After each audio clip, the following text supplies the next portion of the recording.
हरिणिवेशरमणीयदर्शनम्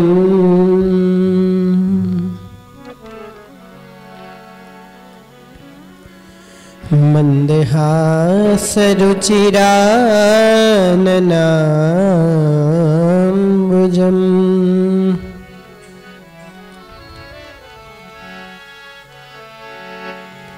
पूजितं सुरनरोत्तमेरमुदा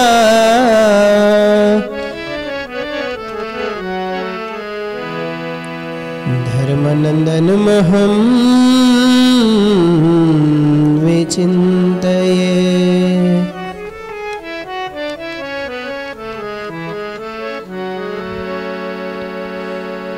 तव करुणातरनी समजानो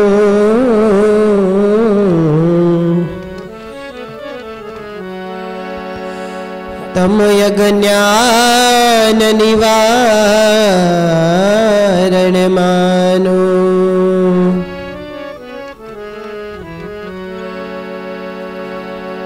पूरन करे सो बुद्धि प्रकाशा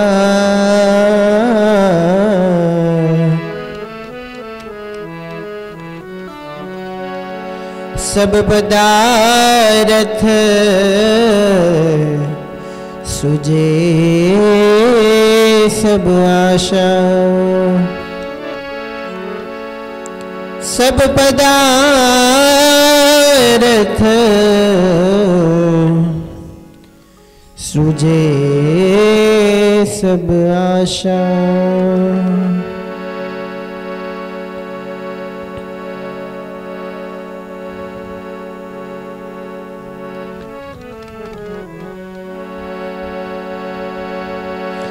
तारे चटक रंगीलो छेड़ लो अलबेला रे। तारे चटक रंगीलो छेड़ लो अलबेला रे। 240। तारे चटक रंगीलो छेड़ लो अलबेला रे। तारे चटक रंगीलो छेड़ लो अलबेला रे। हे काई नवला कसुंबी पाग रंग नारे लारे। हे काई नवला कसुंबी पाग रंग नारे लारे।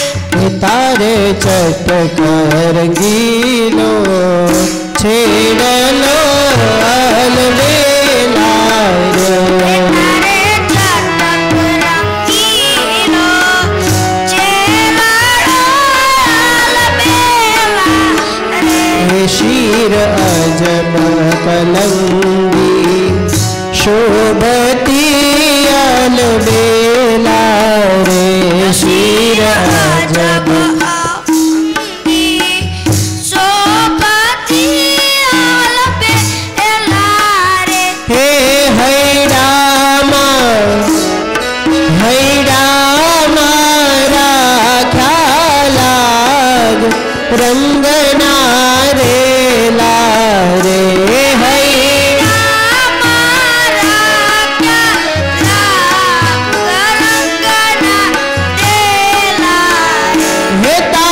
चटक रंगीलो छेड़ लो अलबेला रे। तारे चटक रंगीलो छेड़ लो अलबेला रे।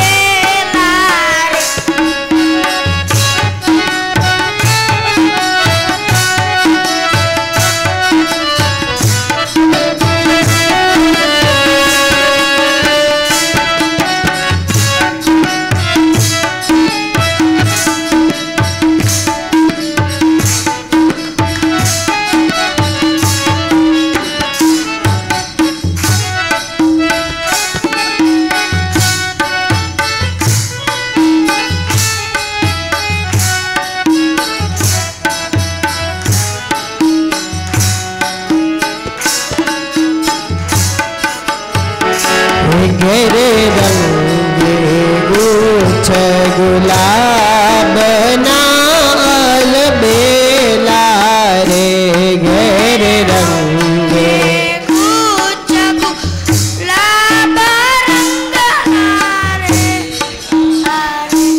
घेरे रंगे गुच्छ गुलाब नाल बेला रे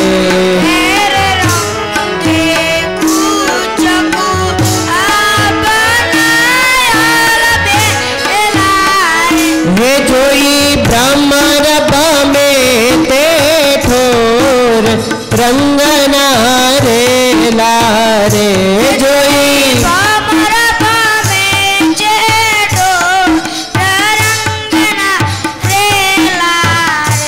तारे चटक रंगीलो छेड़लो आल बेला रे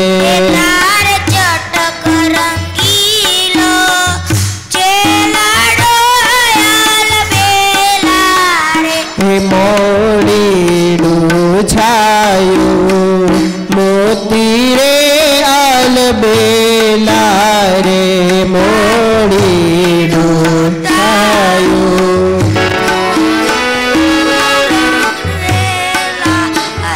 ये फुलडानी सुंदर फोर रंगना रे लारे फुलडानी सुंदर फोर रंगना रे हे तारे चटक रंगीलो छेड़लो आल बेला रे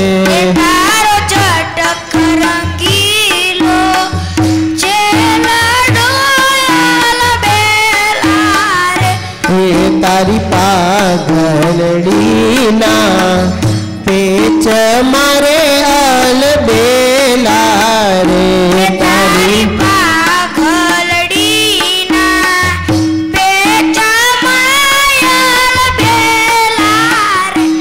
तारी पागलड़ी ना पेच माल बेला रे तारी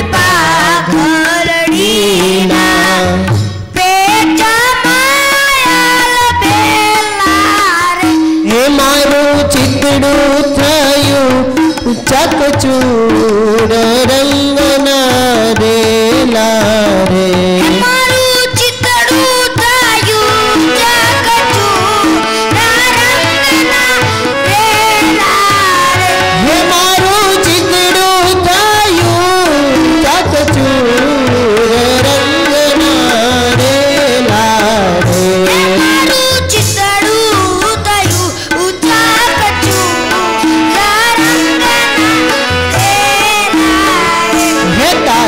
चटक रंगीलो छेड़लो अल बेला रे तारे चटक रंगीलो छेड़लो अल बेला रे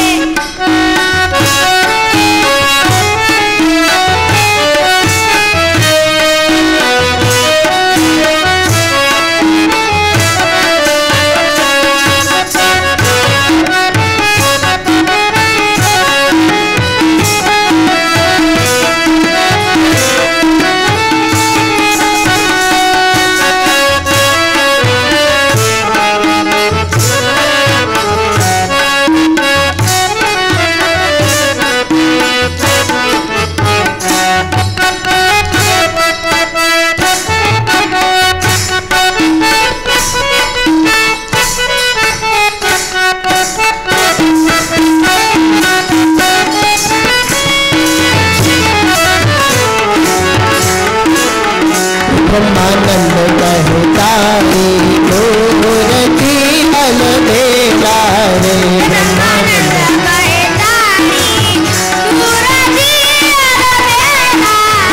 ब्रह्मानंद कहतारी मूर्ति अल बेला रे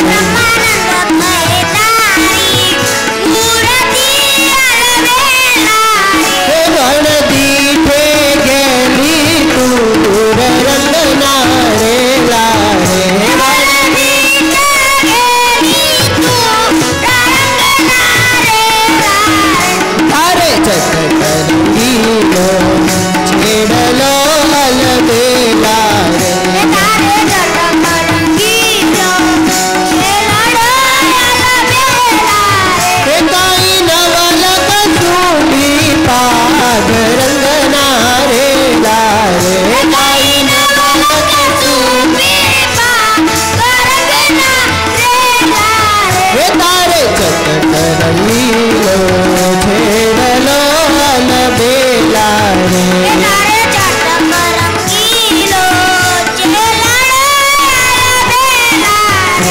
अरे चटक रंगीलो छेड़लो अलबेला रे अरे चटक रंगीलो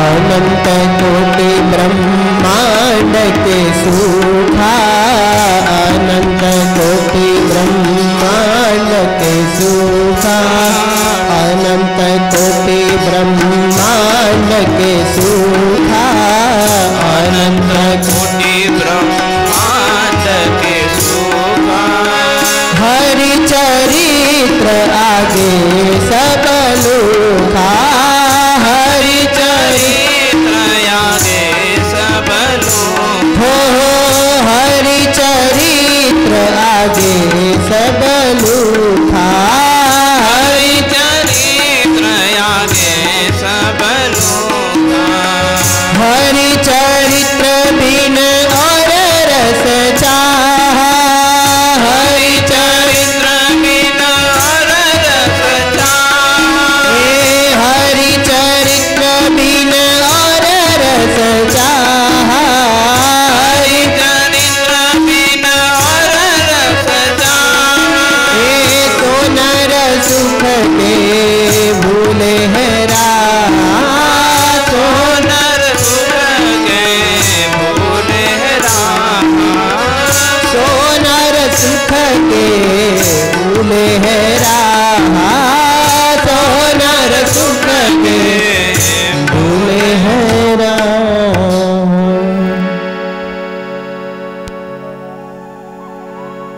ओम अवतारिणे श्री स्वामी नारायणाय नमो नमः ओम श्री हरि कृष्णाय नमो नमः ओम श्री नीलकंठाय घनश्यामाय नमो नमः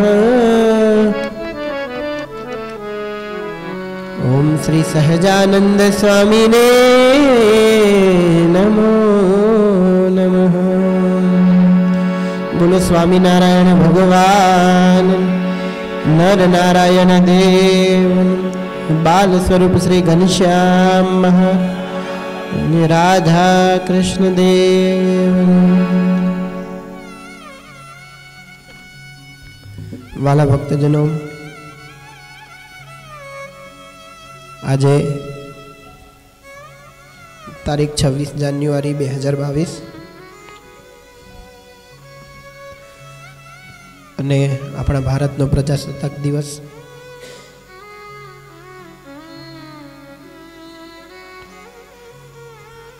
અને બુધવાર એટલે કે આપણી યુવક સભા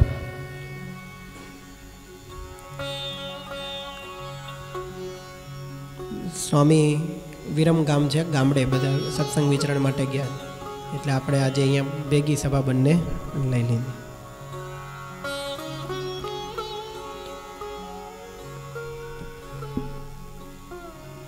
આચાર્ય શ્રી વિહારી લાલજી મહારાજ વિરચિત હરિલીલામૃત નામનો ગ્રંથ કે જેની અંદર મહારાજના જન્મથી લઈ અને અંત સુધીના તમામ ચરિત્રો આ ગ્રંથની અંદર લખેલા છે, એની કથા અહીંયા રોજ થાય છે। એટલે આજે આપણે બંને ભેગું કરશું, રોજની કથાએ થઈ જાય અને યુવક સભાએ થઈ જાય, પણ વિશેષ પ્રસંગો આપણે યુવક સભાને અનુરૂપ લઈશું।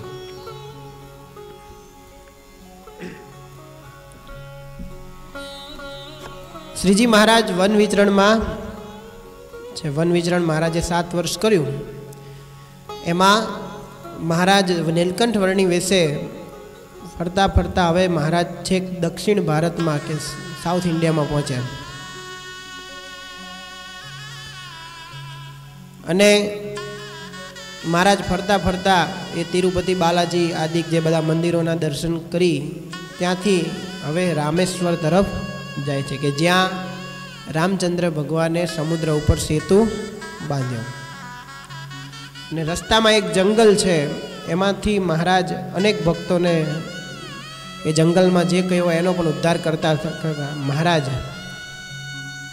ગઈકાલે આપણે વાત જોઈ હતી 12મા વિશ્રામમાં કે મહારાજને રસ્તામાં એક સાધુ મળ્યા હતા. કોણ મળ્યા હતા? સેવકરામ.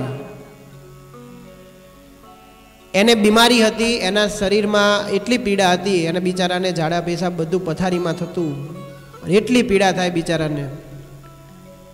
એટલે મહારાજને એના ઉપર દયા આવી, અને એની સેવા કરવાવાળું કોઈ નહોતું, વૃદ્ધ હતો.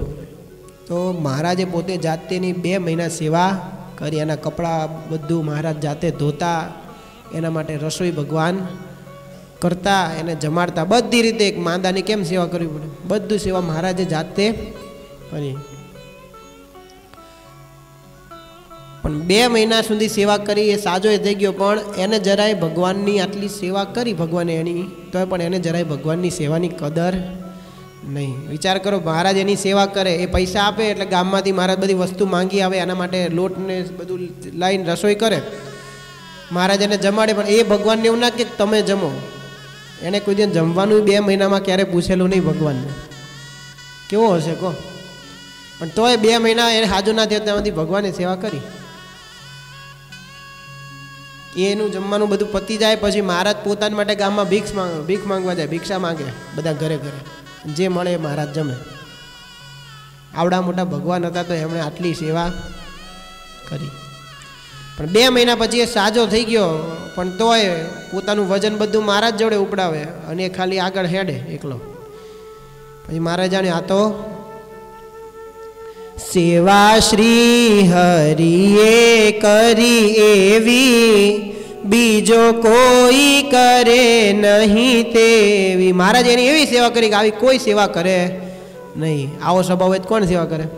પણ તો ભગવાને કરી કે ભાઈ ગમે તેવો સ્વભાવ હોય, પણ બીમાર હોય તો આપણે એની સેવા કરવી જરૂરી છે. એ વખતે એના સ્વભાવ સામું જોવાય નહીં. પણ હાજો થઈ ગયો પછી મહારાજે જોયું,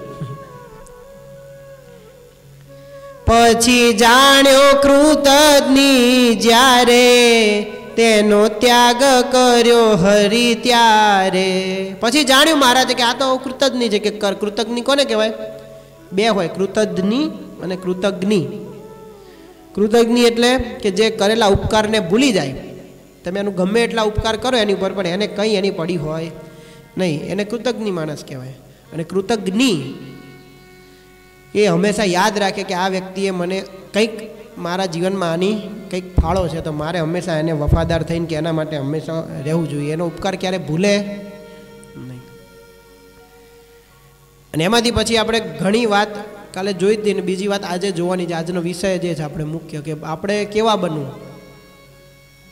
ખાસ કરીને આપણે તો બધા ભગવાનના ભક્તો છીએ. એક સજ્જન માણસ, જો ભગવાનના ભક્તોનું જીવન તો કેવું હોય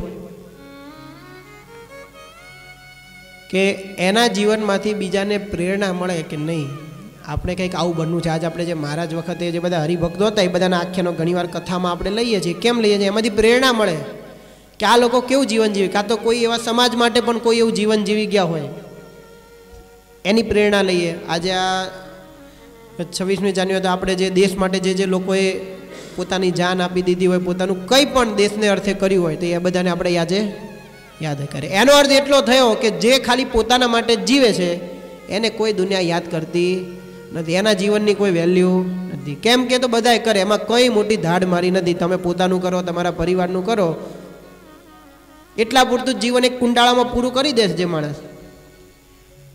તો એના જીવનમાં બીજાને તો પ્રેરણા મળવાની એક બાજુ, પણ પોતાને અંતરમાં કેમ એટલો કે ઓલો ના થાય. પણ આજે તમે કોઈકની માટે કંઈક થોડું કંઈ આમ કંઈક કહેવાય ને પરોપકારનું કાર્ય કર્યો તો તમને અંતરમાં કંઈક શાંતિ અલગ જ થાય. તમે ક્યારેક અનુભવ કરજો.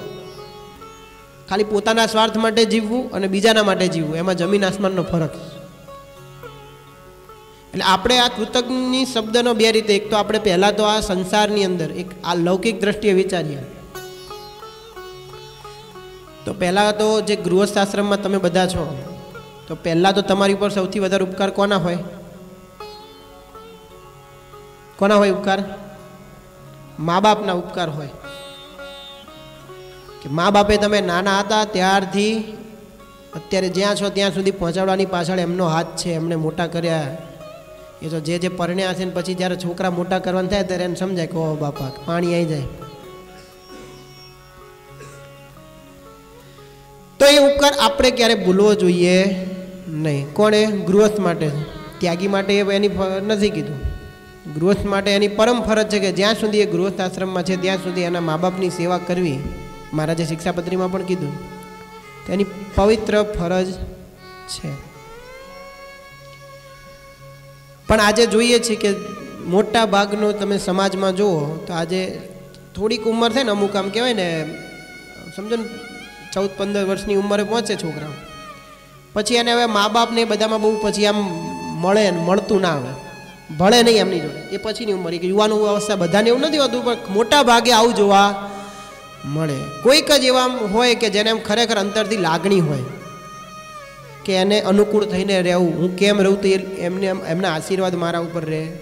કારણ કે પછી લગભગ એ ઉંમર પછી એક ફ્રેન્ડ સર્કલ, મિત્રો, આ બધામાં લાગી જાય, એમાં એટલું બધું થઈ જાય, એટલું બધું થઈ જાય, પછી એને ઘરના કોઈ માણસોની કંઈ કિંમત હોય નહીં, બસ એની જિંદગી આખી એની પાછળ જ થઈ જાય. તો એને કૃતજ્ઞ કહેવાય. કેમ કે એના મા બાપ એની ઉપર જે ઉપકાર કરે, મા બાપ તો માનતા ન કે મેં ઉપકાર કર્યો છે, તો પોતાનો દીકરો છે કે દીકરી છે એમ માનીને મોટા કરતા હોય. પણ જો આ એવી જીવન જીવે તો એ તો કૃતજ્ઞમાં ગણાય. કૃતજ્ઞ તો ગુણ કશો ન જાણે, અંતે વળી તે ઉર્દ્વેષ આણે. અને ઘણા પછી કૃતજ્ઞ આવા હોય, પાછા ભક્તિને વધુ હોય, પછી એ કદાચ ગમે તેટલી ભક્તિ કરે, ગમે એટલા તીર્થ કરે, ગમે એટલા જપ કરે, પણ જો એના ઉપર એના મા બાપ રાજી ન હોય. આમાં લખ્યું, જો ભક્તનો વેશ ધરે તથાપી, કૃતજ્ઞ જેવો નહીં કોઈ પાપી. કદાચ એ ભક્ત બની જાય, ભક્તનો વેશ ધારણ કરે, કહેતા કે બધા જે કંઠી તિલક ચાલવાના બધા એના જે વેશ ધારણ કરે જરૂરી છે, એનો અર્થ એવો નથી કે ભક્તિ ના કરે, એ જરૂરી છે. પણ એ કરતા હોય ને જો ઘરે મા બાપને સેવામાં ને એ બધા મા બાપ પ્રત્યે જો એવું હોય તો એની ભક્તિ ફળતી નથી. એ તો કૃતજ્ઞને પાપી કીધો. અને પ્રસિદ્ધ પ્રસંગ છે પુંડરીકનો. પુંડરીક હતા, એ સંઘ બધો 4 ધામની યાત્રાએ જતો હતો, ને એ યાત્રામાં પુંડરીક કરીને એક બ્રાહ્મણ એ યાત્રામાં જતો. બહુ સમજવા જેવો પ્રસંગ છે. આપણને એમ થાય આપણે કેમ માને, ભગવાન જો શેમાં રાજી હોય. તો સંઘ જતો હતો, તો એ વખતે એ સંઘની અંદર કોઈ એવું કીધું કે ભાઈ તમારા સંઘમાં કોઈ એવો માણસ છે કે જે પોતાના મા બાપને બહુ દુખવે છે. અને પુંડરીક હદ હતો કે એના મા બાપ સાથે એનો વ્યવહાર બહુ સારો હતો નહીં, એમની જરાય સેવા કરે ને એમની સાથે બહુ એવી રીતે વર્તન કરે. પણ યાત્રા કરવા નીકળેલો ત્યારે બધાએ તપાસ કરી કોણ છે, ત્યારે ખબર પડી કે આ પુંડરીક એવો છે. અને બધાએ કીધું ભાઈ તું અમારા સંઘમાં આવીશ નહીં, તારા લીધે અમારા બધાની યાત્રા નકામી જાય છે. ત્યારે પુંડરીકને એવું હાડોહાડ લાગી ગયું કે મારું જીવન હવે એવું તો શું કે આ કોઈ મને જોડે રાખે નહીં. હજી આને માણસ કહેવાય કે એને કોઈ એની ભૂલ ઓળખાવે તો એના અંતરમાં આમ લાગી આવે. ડૉક્ટર હોય ને, ડૉક્ટર કોઈને પેરાલિસિસ કે એવું કંઈક થઈ ગયું હોય ને, લખવાની અસર આવી ગઈ હોય ને, એટલે શું કરે, થોડો ટાઈમ ઓબ્ઝર્વેશનમાં રાખીને પછી અમુક જગ્યાએ એમ સોય અડાડે, એનો જે અંગ ખોટું થઈ ગયું હોય ને. તો હવે જો ખોટું સોય અડાડે અને સામે પેલો કંઈ રિસ્પોન્સ આપે તો ડૉક્ટર કહે કે આમાં કંઈક થશે. અને ઓલો સામે કંઈ રિસ્પોન્સ ના આપે તો કે હવે આમાં હવે કંઈ થાય એવું નથી, કેમ કે કોઈ અંદર અસર થતી નથી. એમ આવું કોઈક સલાહ આપે, કોઈક સાચી વાત કહે ત્યારે અંતરમાં આમ કંઈક થાય તો સમજવું કે આપણે જીવન છીએ, આપણું કંઈક થશે. બાકી સમજ્યા કે નહીં હું શું કહેવામાં, પછી કંઈ થાય નહીં. વોટરપ્રૂફ થઈ ગયો હોય ને, એટલે વોટરપ્રૂફ હોય તો એને પાણીની અસર થાય ને, એમ સત્સંગ પ્રૂફ થઈ જાય તો ભાઈ ગમે તેનો સત્સંગ આપણે પણ બધું હા બારોબાર જતું રહે.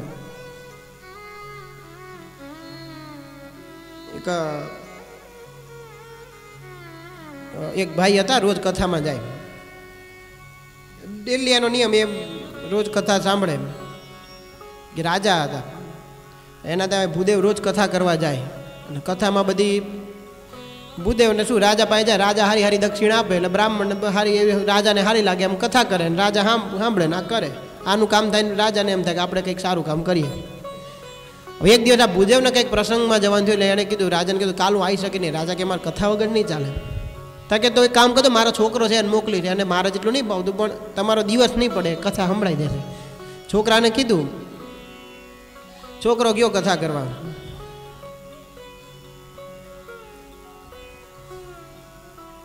છોકરાએ ત્યાં જઈને કથા બધી વાત કરીને કથામાં ભાગવતમાં પ્રસંગ આવ્યો કે જે દારૂનું એક ટીપું પણ જે મોઢામાં નાખે છે એ તો રવરવ નામના નરકમાં પડે છે.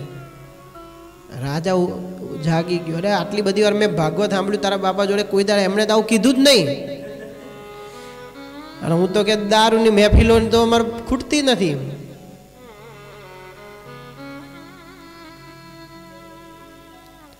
તો ઓલો દાદા કે રાજા કે અમારું શું થશે? તો દીકરો કે ભાઈ મને કંઈ ખબર પડે નહીં, મેં તો આમાં વાંચ્યું તેમ કીધું એ બધું મારા પપ્પાને ખબર. એ કાલ હું તો આજ સારું મારું કામ પૂરું. રાજા કીધું તારા બાપાને બોલાવજે. આવું મને એમણે કોઈ દા કીધું મારું શું થશે? છોકરો ઘેર આવ્યો પોસ્તી હંકેલીને ઘરે આવીને પપ્પાને કે આજે આવું થયું હતું. તો કે તારા બુદ્ધિ છે કે આવું બધું ના કહેવાનું હોય કે મને ખબર રાજા દારૂ પીવે છે એટલે જ આપણે બધું આ બધા પ્રસંગ કૂદી જવાના છે. ગાપચી મારી દેવાની.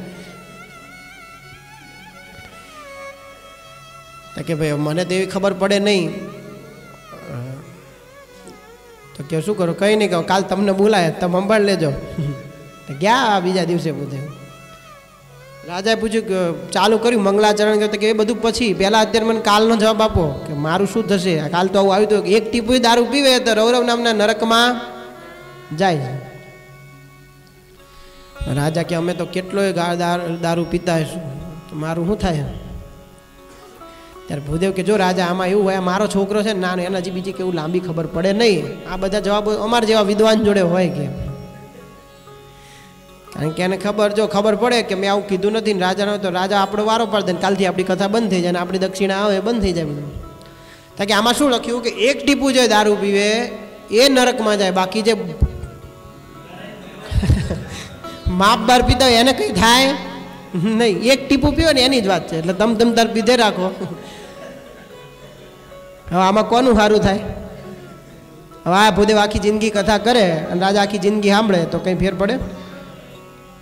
ગુણાતીતાનંદ સ્વામી પાસે એક બાપા રોજ કથા સાંભળે. સ્વામીને વાતો કરવાનું હોય સ્વામી કથા કરે ને આ બાપા સાંભળે. એક દાડે એક નાનો એનો છોકરો હતો તો એને રજા હતી 26મી જાન્યુઆરી રજા હશે ને તેવું કંઈક રજા હશે લેતા ગયા ભેગા હાલ તું મંદિર રજા લે બધી વાત કરીને સ્વામી જોડાઈને બેઠા. સ્વામી તો રોજના નિયમ પ્રમાણે કથા કરે. સ્વામી કે સ્વામીએ બધી વાત કરી કે આ સંસારમાં તો કંઈ સુખ છે નહીં, ખરું સુખ તો મનુષ્ય જન્મે કરીને ભગવાન ભજી લે, બાકી આ લોકની જે બધું ખોટું છે એટલે આમાં કંઈ રસ નથી. એવું બધું તો ઓલા છોકરાને લાગ્યો કે બાપા માર લગ્ન નથી કરવા કે એને તરત હાડમાં બેસી ગઈ વાત કે આ સ્વામી તો જો કહેતા હતા. છોકરા ઘરે આવીને કીધું પપ્પા હું મોટો થઈને લગ્ન નહીં કરું, મારે તો સાદું થઈ જવું છે. અને બાપા કહે છાનો માનો બેસ હવે એવું કંઈ ના હોય. તો કે સ્વામી કહેતા હતા. સ્વામી કંઈ ખોટું થોડા કહેતા હોય કે આ કેટલું દુઃખ છે કે તમે જ મને કહેતાય નહીં. બાપા બીજા દિવસે સ્વામી જોડે કે સ્વામી આ તમે શું કર્યું કહેતા કે કેમ? હું તો વાત કરી. તો કે સ્વામી આ વાત આવી બધી મારો છોકરો આવ્યો હોય નાનો તાર તમારે આવી બધી વાત ના કરવી કે. સ્વામી કે એમાં હું તો રોજ વાત કરું છું. તો કે અમારો વાંધો નહીં, અમે તો હવે કે આમ છત્રીની છાતી કરીને જ દઈએ અમે વજ્રની કે તમે તાર ગમે એટલું આવવા દો ને કંઈ અસર અમને નહીં થાય કે. અને આ છોકરો તો હજી કુમળું હૃદય હોય એને બિચારાને કંઈક તમે કહો એટલે એમ તો સીધી હા પડી જાય કે એટલે કે ઓલો કે અમે તો સત્સંગ પ્રૂફ થઈને બેઠા એટલે એવું હોય તો કંઈ અસર થાય. પણ આ પુંડરીકને અંતરમાં થઈ ગયું કે મારું જીવન એવું તો શું કે આ મારા લીધે આ બધા આવું કે એટલું બધું. પછી એને લાગી આવ્યું અને ઘરે જઈને એને મા બાપની સેવા ચાલુ કરી. એટલા ભાવથી સેવા કરે, એટલા ભાવથી સેવા કરે. અને પછી તો એણે મા બાપને એટલા રાજી કર્યા. એ સેવા કરતો હતો ને એકવાર સ્વયં વિઠ્ઠલનાથ પંઢરપુર જે વિઠ્ઠલનાથજી છે સ્વયં ભગવાન એના ત્યાં એને સામે ચાલીને દર્શન દેવા આવ્યા. જો પેલા એને યાત્રાએ જવું પડે અને સામે ચાલીને અહીંયા મા બાપની સેવા કરી અને ભાવથી ભગવાન દર્શન દેવા આવ્યા. ભગવાન આવ્યા દર્શન દેવા આવ્યા, એના મા બાપની કંઈક સેવામાં વ્યસ્ત હતો. ભગવાન આવ્યા તો એનું ધ્યાન નથી હજી. વિચાર કરો એટલો એમાં.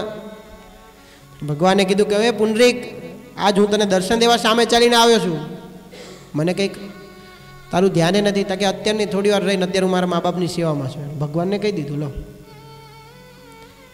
અરે ભગવાન કે પણ કંઈ નહીં, વાંધો નહીં, હું એટલે તારા ઉપર રાજી થઈને, પણ મને કંઈક આસન તો આપ. તો અહીંયા પથ્થર એક ઈંટ પડી હતી ને, ઘા કરી લો, આની ઉપર બેસો.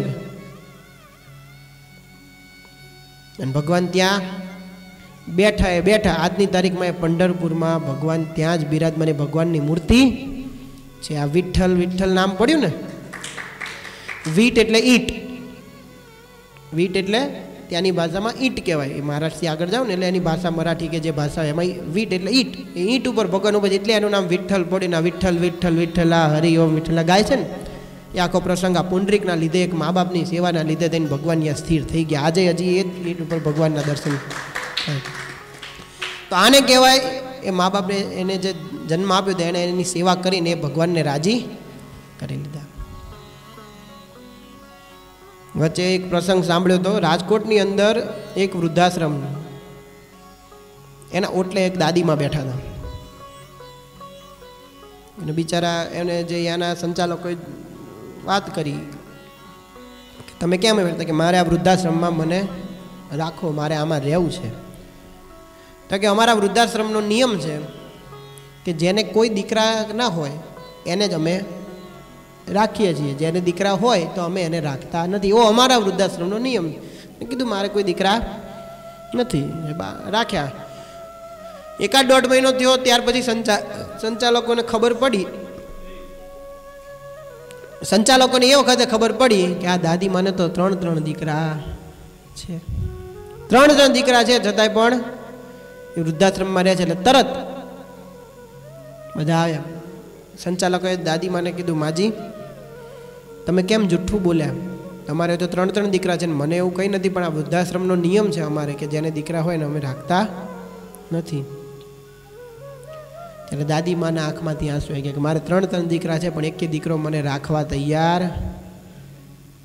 એને ભગવાનને પ્રાર્થના કરી કે ભગવાન કાં તો તું મને લઈ લે, કાં તો મારા દીકરાઓને લઈ લે, તો મને એ રાખશે, બાકી તો અહીંયા દીકરા હોય તો રાખતા નથી. હવે કેવી એની હાલત હશે? એટલે ક્યારે જીવનમાં ભગવાનના ભક્ત થઈએ એનો ના નહીં, પણ ક્યારે એ ઉપકાર ભૂલવો નહીં. આ થઈ આ લોકમાં. અને બીજું, આ લોકમાં સમાજમાં આપણે રહ્યા છીએ તો આપણાથી બનતી એટલી સમાજની સેવા, કોઈ ગરીબ હોય કે જે આપણી એ યથાશક્તિ, એ સ્વેચ્છાની વસ્તુ છે કે જેવી પોતાની શક્તિ હોય, જેટલી પોતાને શ્રદ્ધા હોય એ પ્રમાણે મદદરૂપ થવું. હવે બીજો મોટી વાત છે કે કૃતજ્ઞપણું બીજું ક્યાં કહેવાય? તો બીજો ઉપકાર આપણી ઉપર કોનો છે? હવે આ લૌકિક ને આધ્યાત્મિક દ્રષ્ટિએ જોવા જઈએ તો કોનો છે ઉપકાર? પરમાત્માનો. શું ઉપકાર છે ભગવાનનો આપણી ઉપર? કહો રાજુ દાદા, ભગવાનનો શું ઉપકાર છે? હે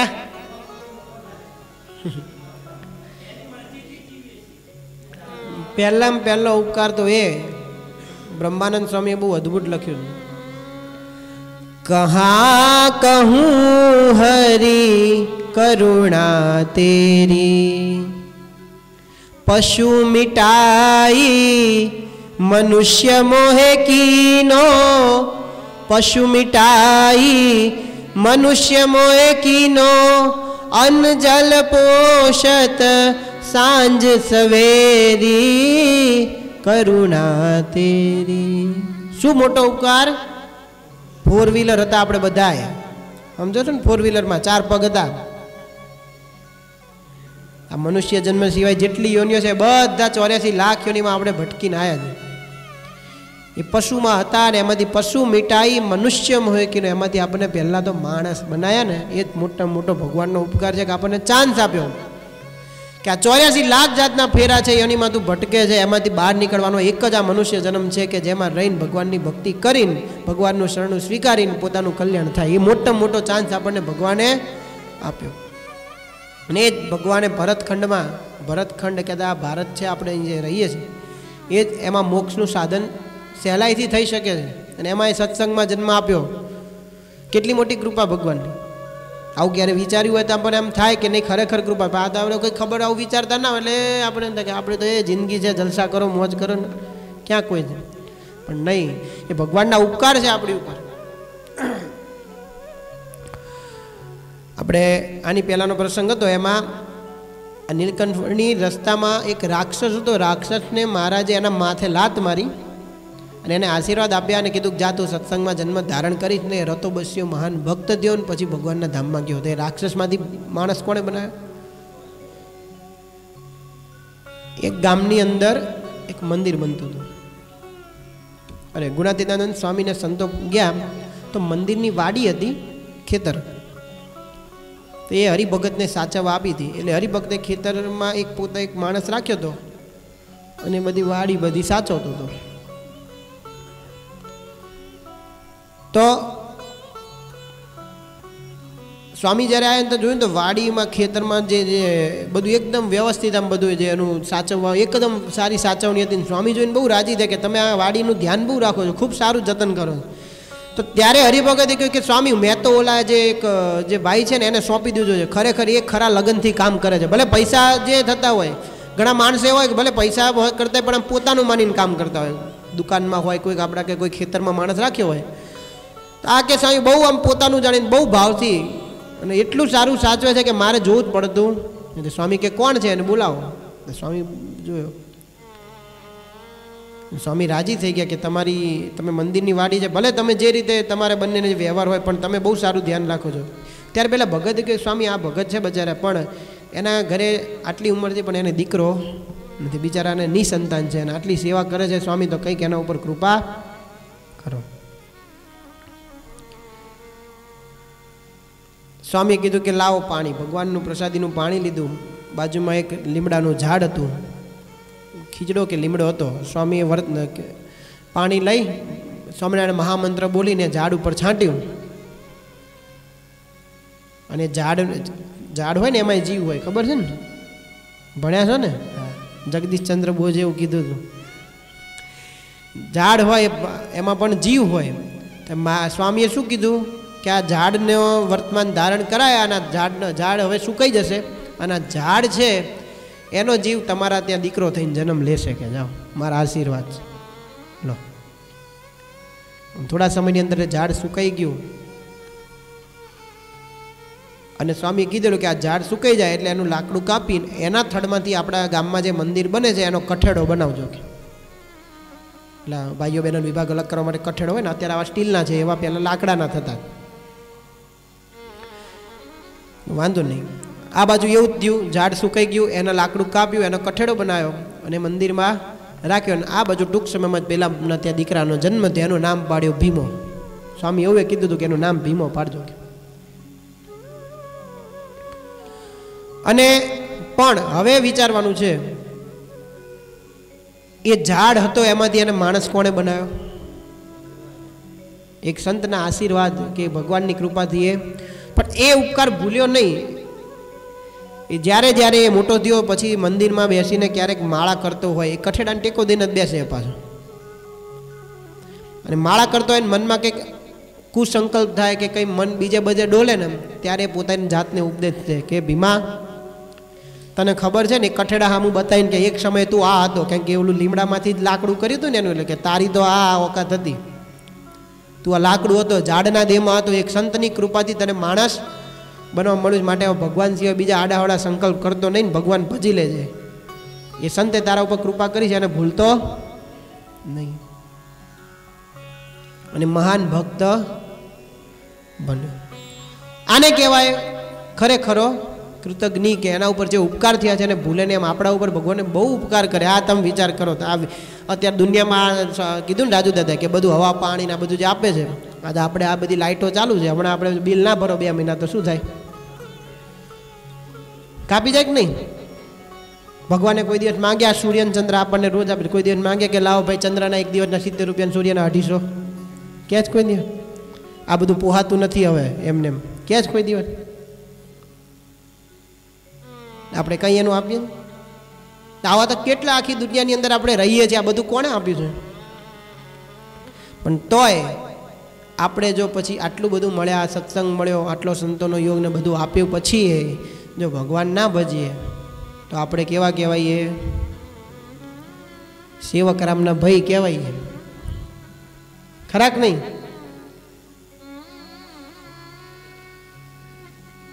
માના ઉદરમાં કેટલું દુઃખ હતું, એ દુઃખમાંથી મહારાજે બહાર કાઢ્યા.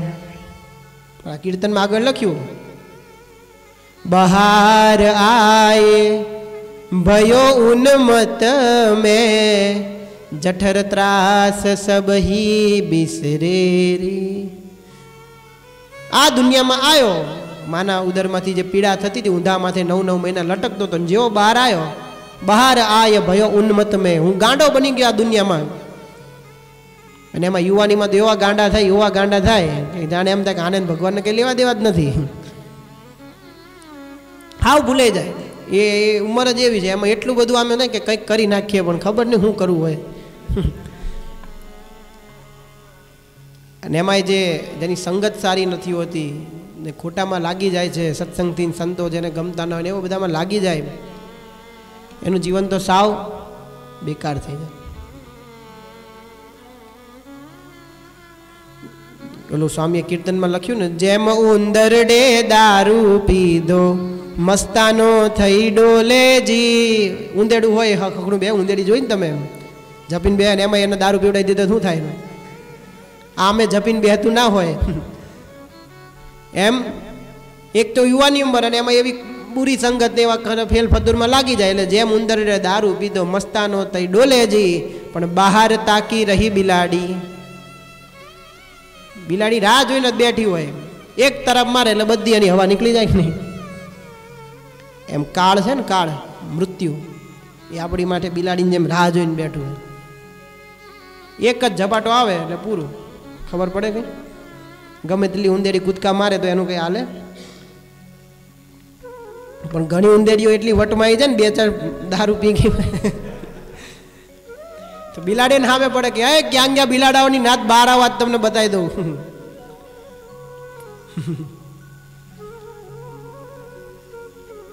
અંગે તેલ, સ્વામીએ બધું લખ્યું છે, જબરું વર્ણન કર્યું. અંગે તેલ ફૂલેલ લગાવે માથે છોગા નાખે જી. લો, અંગે તેલ ગુલેલા અત્તર પરફ્યુમ. તમે જે તો જોતા હોય ને, એમ કોલેજ જતા હોય ત્યારે હા પરફ્યુમ ને આમ વાળ વાળ આમ હેરસ્ટાઈલ સેટ કરે ને જેલ નાખે ને આ કરે ને તે કરે ને કેટલું કરે. એ વખત ભાઈ માથે છોગા ગાળેલી, એ વખત બધા આમ પાઘડીને એવું બધું બાંધતા એટલે આમ છોગું કાઢે એટલે આમ થોડું સ્ટાઇલિશ કહેવાય એ જમાનામાં. અત્યારે વાળના છોગા કરી નાખે ઊંચા કરે. ક્યાં ગયો જલ્યો, ક્યાં ગયો જલ્યો? જો એને એ મારો બેટો આટલી ઉંમરથી હેરસ્ટાઈલ તો જો તમે એની બરાબર કરીને અમને બતાવવા આવે, જો સ્વામી હું આવું કરાવી ના. મેં કહું તને આવું કોને કે જાતે? મેં કહું આને ક્યાંથી આવું હુદ્દું હશે? લો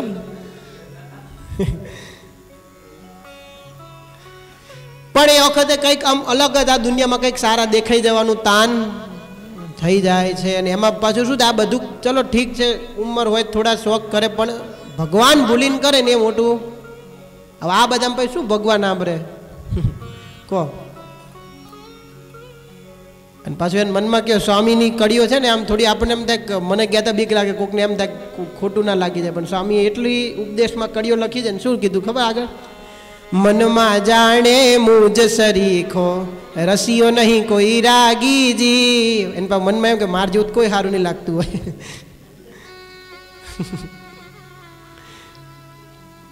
મનમાં જાણે મુજ સરીખો રસીઓ નહીં કોઈ રાગીજી, પણ બહાર તાકી રહી બિલાડી લેતા વાર ન લાગીજી.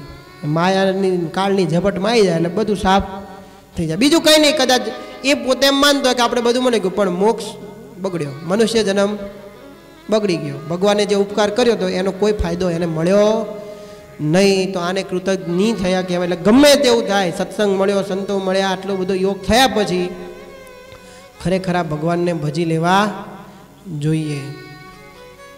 હવે આ થયું કે જો આપણે આપણી રીતે સુખેથી સમજીને ભગવાન ભજીએ તો આપણે ભગવાનના ઋણમાંથી કહેવાય કૃતજ્ઞ ના થયા ગયા. પણ હવે કૃતજ્ઞ કેમ થવું કે ભગવાને આપણી ઉપર ઉપકાર કર્યો એનો બદલો કેમ આપવો? તો આ વસ્તુ આપણે બધા હળી મળીને શીખવા જેવી છે કે ભગવાનના ઉપકારમાંથી મુક્ત થવું હોય, જો કે કોઈ દિવસ મુક્ત થઈ ના શકાય, પણ કંઈક આપણે એમાં ભગવાનનો રાજીપો પ્રાપ્ત કર્યો કે મહારાજને એમ થાય કે આને મેં મનુષ્ય બનાવ્યો, આને સત્સંગનો યોગ આપ્યો, આને કંઈક મેં આવડત આપી, આને કંઈક આ વસ્તુ આપી, તો એણે એની સાર્થક કરી. તો એના માટેની જે વાત છે ને એ બહુ સમજો કે મહારાજ જે સંકલ્પ લઈને આવ્યા હોય ને, આપણને એમ થાય કે મહારાજ કેમ રાજી થાય. ઘણીવાર વચનામૃતમાં પ્રશ્નો છે, ભગવાન કેમ રાજી થાય, ભગવાન કેમ રાજી થાય, એના ઘણા જવાબો છે. પણ તમે યુવાનો છો કે બધા જે કોઈ આપણે સત્સંગી છે, એક ખટકો હંમેશા રાખો કે એ વિચારો કે મહારાજનો રાજીપો સૌથી વધુ શેમાં હોય. મહારાજનો ખરેખરો રાજીપો એમાં હોય કે મહારાજ જે સંકલ્પ લઈને અક્ષરધામમાંથી છેક અહીંયા આવ્યા હતા, મહારાજ અક્ષરધામમાંથી છેક અહીંયા પૃથ્વી ઉપર આવ્યા, 49 વર્ષ રહ્યા, 7 વર્ષ વનમાં ઉઘાડા પગે વિચરણ કર્યું, સત્સંગમાં આવ્યા પછી કેટલું બધું વિચરણ કર્યું, સંતોને ગામડે ગામડે મોકલ્યા, સંતોએ કેટલા એના માર ખાધા, કેટલું સહન કરીને સંપ્રદાય ઊભો કર્યો. તો એ મહારાજ શેની માટે આ બધી મહેનત કરતા હતા? એ સંતોને આટલા ગામડે મોકલતા, મારતા હતા સંતોને. મહારાજ ઉપર એ કાંકરા કાદવ નાખેલા છે. આણંદમાં મહારાજ આવ્યા તો આખા ગામે મહારાજ ઉપર કાંકરા કાદવ ઉડાડેલો. લો તો મહારાજ એક શબ્દ બોલ્યા નહોતા, સહન કરી લીધું હતું. કોની માટે સહન કર્યું હતું? કહો, શું કરવા સહન કરતા હતા? મહારાજને શોખ હતો એવો? પણ એ કંઈક તો અંતરમાં એ હશે ને. કેમ? જાણીએ આખા જગતને લઈ જાવું મારે ધામ, કેડે ન રાખું કોઈને એમ શ્રીમુખે કહે ઘનશ્યામ. મહારાજ એક જ સંકલ્પ લઈને આવ્યા હતા, એમ આવ્યા છે ધામથી ધારી રે, બહુ તારવા નર ને નારી રે. એક જ સંકલ્પ લઈને મહારાજ અક્ષરધામમાંથી આવ્યા હતા કે અહીંયા આ મૃત્યુ લોકમાં આવું અને અહીંના બધાને મારા સ્વરૂપની ઓળખાણ થાય ને મારું ભજન કરીને મારા ધામમાં જાય. એટલે અનેક જીવોના કલ્યાણ કરવા માટે મહારાજ પૃથ્વી ઉપર આવ્યા હતા. તો આપણે એના સંકલ્પમાં ભળવું, ભગવાનના સંકલ્પમાં ભળવું. મહારાજ ઘણી વાર કહેતા ભલા થઈને અમારા દાખલા સામું જોજો. ભલા શબ્દ ક્યારે વપરાય? વિનંતી, ઓર્ડર નહોતો કર્યો, પણ આમ ભલા થઈને અમારા દાખલા સામું જોજો. કોઈને આપણે કે ભાઈ મહેરબાની કરીને તને કહું શાંતિ રાખજે, નહીં કહેતા. એમ મહારાજ એવી રીતે કીધું હતું, ભલા થઈને અમારા દાખલા સામું જોજો. હું તમારા માટે થઈને આ બધો આટલો મોટો સંકલ્પ લઈને ભગવાન આવ્યા. તો આપણે એ સંકલ્પમાં કેવી રીતે બળવું? તો પહેલું તો આપણે આપણું જીવન એવું બનાવવું કે જેમાંથી બીજા 2 જણાને આ સત્સંગમાં આવવાની પ્રેરણા મળે. મહારાજનો સંકલ્પ છે કે અનેક મનુષ્યના કલ્યાણ થાય. તો હવે જેટલા લોકો આ સત્સંગમાં જોડાય, જેટલા લોકો સત્સંગમાં રહે, એને સત્સંગમાં સુખ મળે એવું આપણે જીવન બનાવવું. કેવી રીતે? અને આપણે કદાચ નવાને ના જોડી શકીએ તો કાંઈ નહીં, પણ આપણે તમે જેટલા ભેગા રહો છો એટલા ભેગા આ સત્સંગમાં અરસપરસ ખૂબ હેતપ્રીતથી રહો ને આમાં જેટલો ભગવાનનો રાજીપો હોય ને એવો બીજી કોઈ વાતમાં ના. આત્મીયતાથી રહે ને. પણ એના માટે બહુ બધા સ્વભાવો છોડવા. તમે સમૂહમાં રહેવું હોય ને એટલે બહુ બધા સ્વભાવ છોડવા. એકલા રહેવું એને કોઈ સ્વભાવ છોડવાની જરૂર નથી. એને તો વધ્યા કરે બેઠા બેઠા. એકલા રહો તમને કોણ કંઈ કહેવાવાળું ખરું?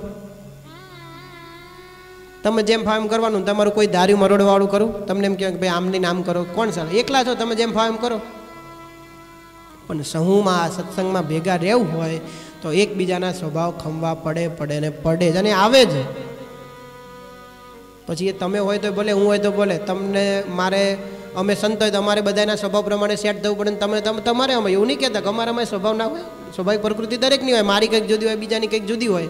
તે અરસપરસ એકબીજાએ સહન કરીને પણ ઘસારો, મારે કે સત્સંગનો ઘસારો ખમવાય. ઘસારો શું? ખાલી રૂપિયાથી નહીં, એ કદાચ નહીં થાય ચાલશે, પણ એકબીજા પ્રત્યે અરસપરસ હેતથી રહેવું. પણ એમાં છે ને આપણને આપણા દોષો, આપણા સ્વભાવો ટકવા દેતા નથી. એમાં મોટામાં મોટો દોષ હોય ને, એક જ દોષ એવો છે. જો આજ સવારે મારે કથામાં વાત થઈ હતી ને, આજ સવારે કથામાં જે વાત થઈ ને એ વાત આજ સવારની હજી હાલ્યા જ કરે છે. હો, હા, તમને હું કહું તો તમને મનાશે નહીં. પછી મને લાગ્યું કે આજે આ જ વાત કરવી છે કે આ સત્સંગમાં કેવી રીતે અરસપરસ હેતપ્રીત એમાં ભગવાન કેટલા રાજી થાય. પણ જે છે ને આપણું મેઇન એક દોષ એવો દેહાભિમાન, અહંકાર જે કે ને ઈગો, એ ઈગો કહેવાય ને, આપણને એ કરવા દેતો નહીં. એકબીજામાં આમ અરસપરસ એકતા થવા દે નહીં. હું પણ જે છે ને એ થવા દેતું નથી. એક દેહાભિમાન, મહારાજે કીધું એક દેહાભિમાન ટળી જાય ને તો બધા દોષ ટળી જાય. કે બધા દોષ એના આશરે રહ્યા છે. તો એના માટે હું તમને આપણે કેટલા વાગ્યા સુધીનો ટાઈમ છે તમારે? આપણે દર વખત સ્વામી સભા કેટલા વાગ્યા સુધી લેતા હોય? 10:15. 10 મિનિટ વધારે લઉં તો વાંધો નહીં ને? હે? તો વાંધો નહીં. રેગ્યુલર વાળાનો વાંધો નથી ને? તો વાંધો નહીં. એ રેગ્યુલર બેચ છે ને આ સ્ટાર બેચ છે. અમારે કોક વાર જ આવે.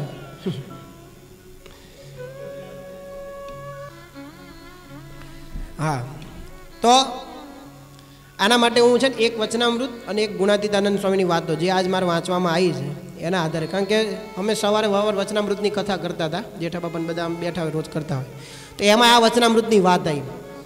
પછી બપોર અમે સંતોની સભા કરીને તો એમાં આ જ વાત આવી. અને આજ સાંજે એક સ્વામીનો મને સામેથી ફોન આવ્યો, એમણે આ જ વાત ઉપાડી અચાનક સામેથી મને બધું વાત કરતા કે આમ રહેવા આમ. ત્યારે મને થયું કે આજે આખો દિવસ ભગવાન આ જ પ્રકરણ ચલાવે એટલે આ વાત તો જીવનમાં દ્રઢ કર્યા વગર છૂટકો નથી. એટલે તમને કહું છું. વચનામૃત ગઢડા અંત્ય પ્રકરણનું 21મું. કદાચ કોઈને ટાઈમ મળે, અંદરથી ઈચ્છા જાગે, સત્સંગ પ્રૂફ ના હોય તો ઘેર જઈને ખોલજો શાંતિથી. એમાં મહારાજે એટલી સરસ વાત કરી છે કે આપણને આમ હા પડી જાય. મહારાજ પોતાનું દ્રષ્ટાંત લઈને કીધું. મહારાજે એમાંથી જે મુખ્ય પોઈન્ટ, વચનામૃત મોટું છે આમ, પણ એમાંથી જે વાત ખરેખર સમજવા જેવી છે, મહારાજ એવું કીધું કે ભગવાનના ભક્તને અર્થે ગમે તેટલી પ્રવૃત્તિ કરવી પડે મહારાજ કહે તો અમને એને નિવૃત્તિ માનીએ છીએ. કહેતા કે ભગવાનના ભક્તને માટે અમારે આપણી સાદી ભાષામાં કે ગમે તેટલું કંઈક કરવું પડે ને તો અમે એવું નહીં માનતા કે અમે બહુ કરી નાખ્યું. અમે કંઈક અમને એમ જ લાગે એમાં શું કર્યું છે મોટું. કોની માટે? ભગવાનના ભક્તને માટે. હવે જો આ બધા હું એવી રીતે કહીને ભગવાન આવું કહે છે ને એની સામે વિરોધાભાસ છે કે આપણને કેવું થતું હોય, આપણે ખાલી કોઈના માટે કે ભગવાન સહેજ કંઈક કર્યું હોય, સહેજ ઘસાણા હોય કે સહેજ કોઈક બોલ્યા સાંભળી લીધું તો આપણને આખી જિંદગી આમ યાદ રહે કે ખબર છે ને મેં તમારા માટે ઓલદાર આટલું કે તમે આમ કીધું તો મેં કે જવાબ નહોતો દીધો. આમ એવું મનમાં આપણને રહી જાય. શું કરી નાખ્યું હોય ને આપણને એટલો ભાવ થઈ જાય. જ્યારે ભગવાનને ક્યારેય એમ થતું નથી. પછી મહારાજ કે અમારો સ્વભાવ કેવો છે કે જેવા દત્તાત્રેય ભગવાન હતા, જેવા ઋષભદેવ હતા, જેવા સુખદેવજી હતા, જેવા જળ ભરત હતા, આ બધા ભગવાન ભજવા માટે બધા એ જંગલમાં એકાંતમાં રહીને ભગવાન ભજતા હતા. અને અમને મારા કે જંગલ વન પર્વત એવા બધામાં રહેવું જ મહારાજ કે અમને ગમે. એવો અમારો સહજ સ્વભાવ છે મહારાજ કે. સહજ સ્વભાવ જ એવો છે. તોય પણ મહારાજ કે આ ભગવાનના ભક્તોને માટે થઈને અમે આ બધાની લાખો માણસોની વચ્ચે રહીએ છીએ. લો, ભગવાનનો સ્વભાવ એવો હતો કે અમને આવી બધું વસ્તીમાં રહેવું ગમતું જ નહીં. તમે વન વિચરણ આખું જુઓ ને તો એમ જ થાય. કોઈને ભેગા રહેવા જ નથી દીધા મહારાજ, એકલા જ. કોઈ ક્યાં રોકાવતા ક્યાંય રોકાય નહીં, કેટલાય પ્રલોભન આપે તો રોકાય નહીં. 7 વર્ષ વિચરણ કર્યું. અરે છેલ્લે લોજમાં આવ્યા પછી મુક્તાનંદ સ્વામીને બે નક્કી કરી રાખ્યું હતું કે આપણે તીર્થમાં જઈને એકાદ આપણે બે મળીને ભજન કરશું, બાકી આ વસ્તીમાં તો ક્યારે આવીશું જ નહીં, એવું બે નક્કી કરેલું હતું. લો, પણ રામાનંદ સ્વામીએ જવાબદારી સોંપી આ સત્સંગની. તો મહારાજ કે અમે આ તમારા બધાના માટે થઈ, ભગવાનના ભક્તો માટે થઈને અમારો સ્વભાવ હતો એવો, છતાં એનાથી વિરુદ્ધ તમારા બધાની વચ્ચે રહ્યા.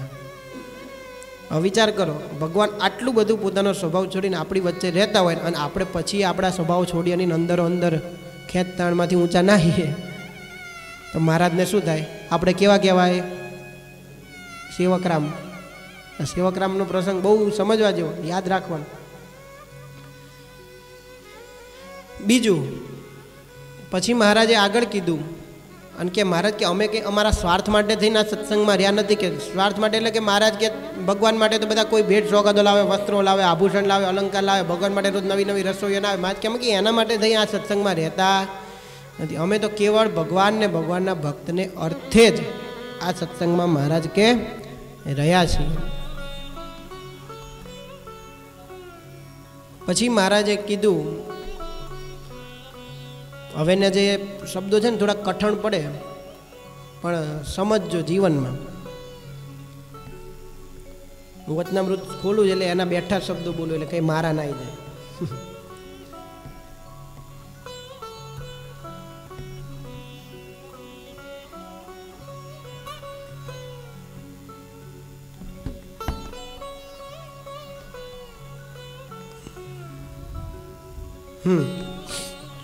હવે મહારાજ જોજો શું કહે છે કે ભગવાનના ભક્તમાં જો કોઈક સ્વાભાવિક અલ્પ દોષ હોય તો પણ તે જોવા નહીં. લો શું કીધું? ભગવાનનો ભક્ત હોય અને એમાં સ્વાભાવિક દોષ કહેતા આપણે કેવું કોઈની સ્વાભાવિક પ્રકૃતિઓ બધાની જુદી જુદી હોય તો મહારાજ કહે ક્યારે જોવી નહીં. અને આપણે શું કરીએ છીએ? એ જ જોઈએ જ પહેલું, બીજું અને પહેલું એ જ દેખાય સ્વાભાવિક છે. ઉપરની પ્રકૃતિ હોય બધાની પહેલાં દેખાય, મારી તમારી બધાની, કે આનો સ્વભાવ આવો છે, આને થોડું આમ ટેવ છે, આને થોડું આમ છે, આમ એ બધી સ્વાભાવિક પ્રકૃતિઓ બધાની જુદી જુદી હોય. પણ ભગવાન કે એ ક્યારે જોવા નહીં. કેમ? સેવાચલ સ્વામી આવે છે ને ઘણી વાર સુરેન્દ્રનગરવાળા, એ બહુ સરસ દ્રષ્ટાંત આપતા. એમને એમના ગુરુ કહેતા કે આપણે મહેશબેન કહે તમે નાળિયેર લાવો, નાળિયેર શ્રીફળ, શ્રીફળમાં ઉપર શું હોય? શું હોય? પહેલાં છોતરા હોય, પછી આપણે છોતરા કાઢો શું નીકળે નીચે? કાચલીઓ બધી એ વાગે એવી જ હોય ને, કાઢતા ના ફાવે. મને જ વાગી ગઈ હતી વચ્ચે આપણે પાટોત્સવ વખતે. પણ તોય આપણે તો એ દુકાન જઈને આ શ્રીફળ આમ જોઈએ એટલે આમાં છોતરા છે, આમાં શું લેવાનું? તો મૂકીને આવતા રહીએ. છોલો તોય પાછું શું નીકળે? કાચલીઓ નીકળે, તો મૂકી દઈએ ને. કેમ? પછી તોય આપણે છોલીએ છીએ, કાપીએ છીએ, અંદર જતા તો છેલ્લે શું મીઠું પાણી નહીં મળે છે ને? ટોપરું કેટલું મીઠું મળે? દ્રષ્ટાંત સમજાય છે ને? એ છોતરા અને કાચલા એ બધી સ્વાભાવિક પ્રકૃતિઓ છે. એમાં ભગવાનના ભક્ત હોય ને તો એમાં ઉપર આ બધા છોતરા અને કાચલા જેવી સ્વાભાવિક પ્રકૃતિઓ હોય, પણ એની અંદર જાઓ, એની અંતરમાં જુઓ તો એની અંદરમાં ભગવાન છે, ભગવાનની ભક્તિ છે, બીજા કંઈક સારા ગુણો હોય એ રૂપી મીઠું પાણી એ હોય જ. પણ આપણે શું કરીએ છીએ? છોતરા જોઈને મોઢું બગાડ નાખીએ, જવા દો ના તો આવો એટલે પૂરું. પછી એના હવે તમે છોતરા જોઈને શ્રીફળ મૂકી દો તો એની અંદરનું પાણી ક્યારે તમને મળે? મળે? કાચલાઓ મળે? અરે કાચલાઓ જોઈને મૂકી દો તો. એટલે મહારાજ એટલે કહે છે ક્યારે ભગવાનના ભક્તના દોષ જો એક વસ્તુ યાદ રાખવાની, સ્વાભાવિક દોષ મારામાં હોય ને તમારામાં હોય જ. આજ સવારે જ મેં બાપાની વાત અમે કરતા હતા. મેં કહું આપણને એમ થતું જો ભાઈ હું તો પેલાનો સ્વભાવ આવે છે તો હું સહન કરું છું, તો એવું નહીં માની લો કે આપણે જ સહન કરીએ છીએ. આજ હું એમ માનું કે ભાઈ ફલાણો તમારા જોડે હું રહું છું, તમારો આ સ્વભાવ છે હું સહન કરું, તો મારો હોય તમે કરતા જ હોય, પણ તમે મને થોડા કહો, કોઈ આપણને કહે નહીં. બાકી અરસપરસ એકબીજાના સ્વભાવ સામે ટકરાય, ઘણી વાર ભેગા રહીએ તો આ બધું થાય જ અને આપણે કરતા જ હોય. પણ હવે જો આ મહારાજ આ સત્સંગમાં બધાને ભેગા કર્યા છે, ભેગા રાખ્યા જ છે, તો ક્યારે એ સ્વાભાવિક દોષ જોવા નહીં તો ભેગા નહીં રહી શકાય. રેસ્ટોરન્ટ તો ખાલી ઉપરથી ભેગા આવીશું, અંતર તો નોખા જશે, એનો શું મતલબ છે? એટલે પહેલાં તો ભગવાનના ભક્તમાં દોષ હોય જોવાની, પાછા એ દોષ પોતાનામાં હોય તો એને ટાળવાની મહેનત કરવી. પાછી આપણામાં દોષ કે મહારાજ ના પડે એના નતો તો આપણે ના જોઈએ પાછા, એ તો આપણે આમે ક્યાં દેખાય? પછી આપણે વિચાર કે એને મહારાજે કીધું ને એને મારા ઉપર એવી ભાવના રાખવી જોઈએ ને કે મારે સ્વાભાવિક દોષ કોઈએ જોવા નહીં. આપણા હોય તો આપણે ટાળવા પાછા, આપણે બહુ હોશિયાર, બહુ પોતાના ટાળવા પણ બીજાના ક્યારે જોવા? એની અંદર ભગવાનની ભક્તિ હોય એના બધું જોવું. પછી અને ભગવાનના ભક્તનો ક્યારે અવગુણ લેવો નહીં, અને ભગવાનના ભક્તને સામે ક્યારે વાદ વિવાદ ના કરવો. વાદ વિવાદ કરે તો પંચ મહાપાપ કરતા પાપી કીધો. અને બીજી એક શું કે ભગવાનના ભક્તનું જો મહારાજ કહે છે અમારી આગળ કોઈ ભગવાનના ભક્તનું ઘસાતું બોલે તો અમને દીઠોય ગમે નહીં. લો હવે થોડા કડક શબ્દોમાં મહારાજ કહે છે અમારી આગળ કોઈ ભગવાનના ભક્તનું ઘસાતું બોલતો હોય તો અમને દીઠો ગમે ને. આપણને થાય ને કે પેલો આમ લગભગ શું થાય જોજો સત્સંગની અંદર પણ ઘણી વાર આવું થાય. સત્સંગીઓ ભેગા થાય ને તો બે જણ ભેગા થઈને ત્રીજાની કોઈકની વાત કરે, બીજા બે ભેગા થાય તો ઓલાની વાત કરે, ઓલાની પછી ભાગે ક્યાં હતા કે બસ ખાલી મળવા ગયા, સત્સંગ કરવા ગયા હતા. હવે આ સત્સંગ, આ સત્સંગથી હવે એ વિચાર કરો મહારાજ આમાં કે કોઈ ભેગા થાય એટલે કોકની ખોદણી કરે, પેલો આમ છે આમ છે. પણ અમારી આગળ મહારાજ કે કોઈ ભગવાનના ભક્તનું ઘસાતું બોલે તો અમને દીઠોય ગમે નહીં. એટલે ભગવાન આપણા બાજુથી મોઢું હટાઈ લેતા હોય વખત એટલું સમજી લેવાનું. પછી હું હોય તો ભલે ને તમે હોય તો ભલે, ભગવાન કોઈની એવી લાગવગ ચલાવતા નથી. અને હજી આગળ ભગવાન કે જે ભગવાનના ભક્તનો અવગુણ લેતો હોય તેના હાથનું તો અન્ન જળે અમને ભાવે નહીં. લો આપણા બધાના થાળ આવે છે નહીં, જેને જેને ભગવાનના ભક્તનો અંદર અવગુણ આવતો હશે તો તમે થાળ ગમે એટલો સારો બનાવીને મોકલાવો, પણ ભગવાન હું નહીં કહેતો કોઈ મારી ઉપર બાબા ના આવતા. વચનામૃત એટલે જ મેં ખોલ્યું છે, તમે વાંચો જ વાંચજો. પણ પોતાના છો એટલે કહેવાય કે આવું કંઈ થતું હોય ને તો આવું ક્યારેય રાખવું નહીં, તો એમાં મહારાજ રાજી ક્યારેય નહીં થાય. આપણે બધા ભગવાનને રાજી કરવા માટે ભેગા થયા છીએ, પણ આવી બધી ભાવનાઓ હશે તો આપણે ક્યાંથી આ સત્સંગને આગળ વધારી શકશું? આજે આપણા બધામાં સદગુણો હશે તો આપણું જોઈને બીજાને બેને ગુણ આવશે કે આ ગામમાં સત્સંગ છે અને સમજ્યા છે સત્સંગ. ભગવાનના ભક્તનો અવગુણ લેતો હોય તો મહારાજ કે એના હાથનું અન્ન જળ ભાવે નહીં. અને મહારાજ કે અમારો સંબંધી હોય પણ જો ભગવાનના ભક્તનો અવગુણ લેતો હોય તો અમને એની સાથે તે હેત રહે નહીં. લો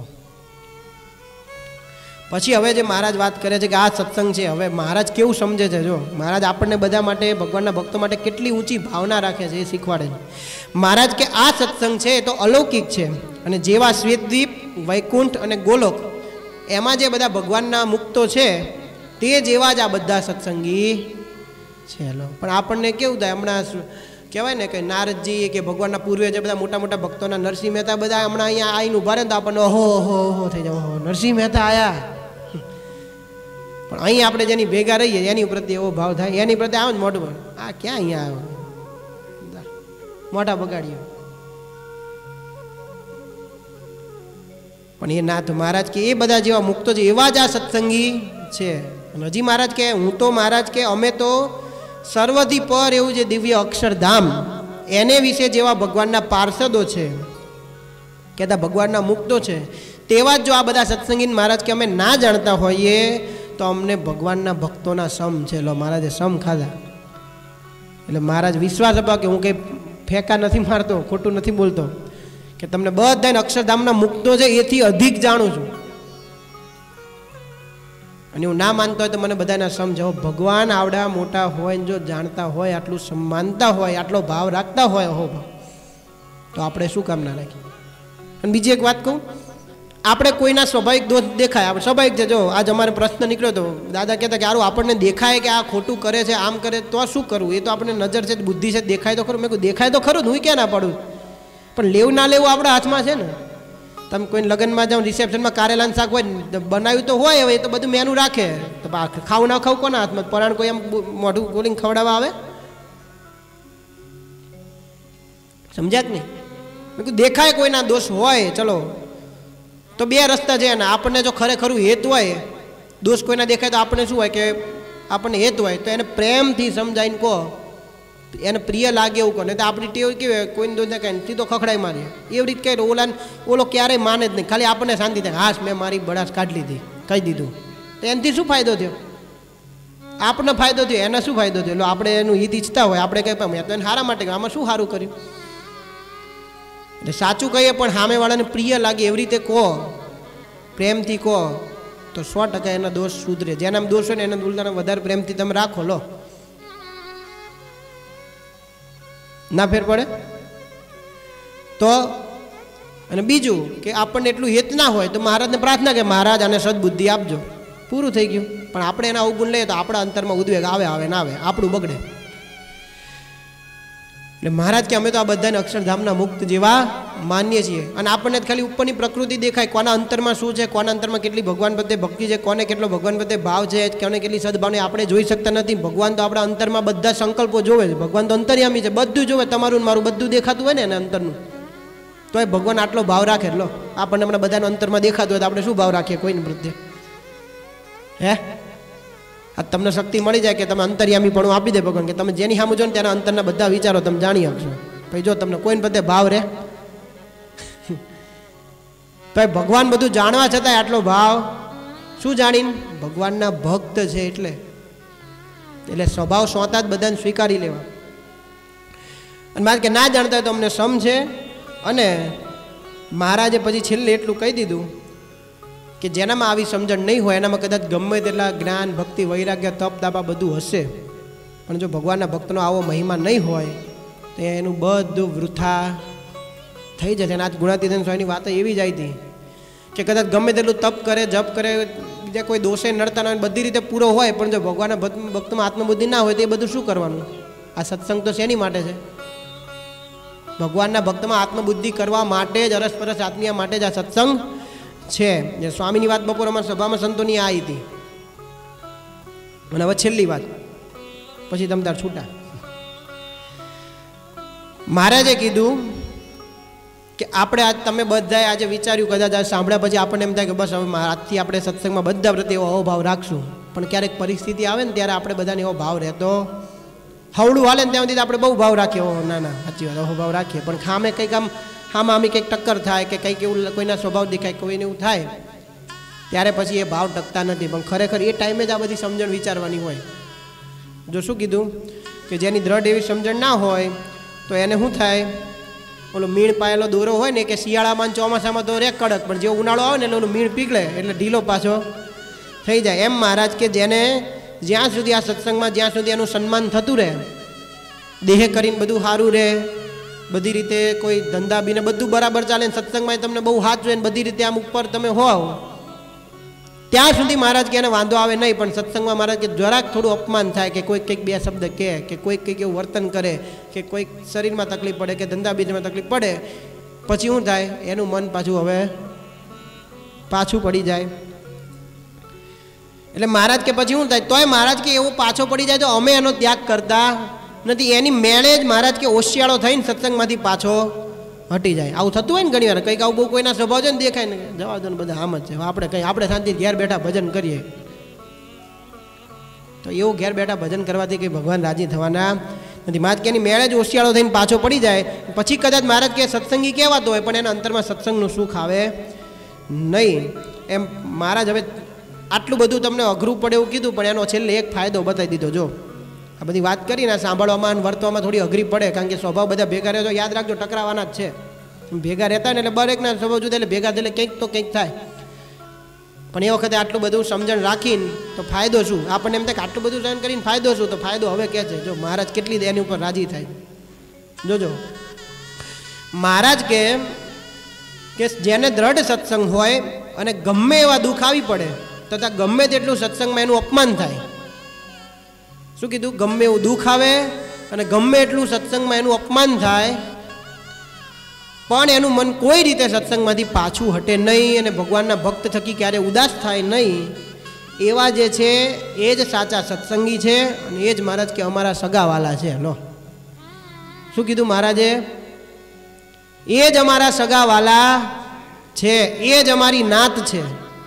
અમારા સગાવાલા કો અમારી નાત કો એ બધું એવા છે. કેવા કે જેને સત્સંગમાં ગમે એટલું દુઃખ આવે, ગમે તેટલું અપમાન થાય, ગમે તેટલું કોઈ કહેવાય ને હાથે કરીને આપણે જો આડોડાઈ કરે છતાંય એને મન ક્યારે સત્સંગમાંથી ઉદાસ થાય નહીં, તો મહારાજ કે એ જ અમારા સગાવાલા છે. હવે આપણે ભગવાનના સગાવાલા થવું છે કે નહીં થવું, કોને નહીં થવું કહો,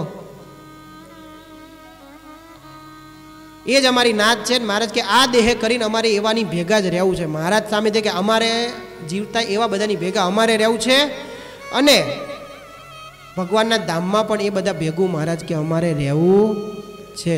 લો અહીંયા મહારાજ કે એની ભેગા અમારે રહેવું છે ને ધામમાં એની ભેગા, કે ભગવાનના ધામમાં નથી જવાનું, આપણે જવાનું. એટલે આપણે સમજવાનું કે ભગવાન આવી રીતે રહેતો છે, એની ભેગા ભગવાન રહેશે ને ધામમાં એને લઈ જશે. નહીં તો પાછા શું આના બધા ઉપર ધામમાં ભેગા થતા ત્યાં શું આવું કરશું. એટલે મહારાજે કીધું કે એની જ ભેગા રહેવું, એવો મહારાજ કે અમારો નિશ્ચય છે. માટે તમે બધા પણ એમ નિશ્ચય રાખજો. કેમ રાખજો, કેમ કે તમે બધા અમારા આશ્રિત છો, માટે અમારે તમને હિતની વાત કહેવી જોઈએ.